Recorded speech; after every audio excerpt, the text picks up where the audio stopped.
আজকে আমরা pride hand মুভির পরের পর্বের সম্পর্কে জানব।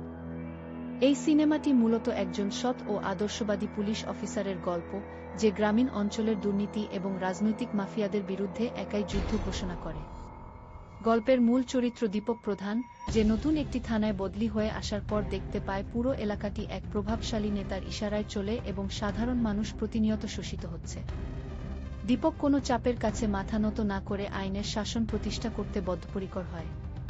কিন্তু এই লড়াইয়ে তাকে নিজের চাকরি, পরিবার এবং জীবনের চরম ঝুঁকিতে পড়তে হয়। সিনেমাটিতে বর্তমান সমাজের বাস্তব চিত্র, ক্ষমতার অপব্যবহার এবং একজন সৎ অফিসারের সততার মূল্য খুব সুন্দরভাবে ফুটিয়ে তোলা হয়েছে।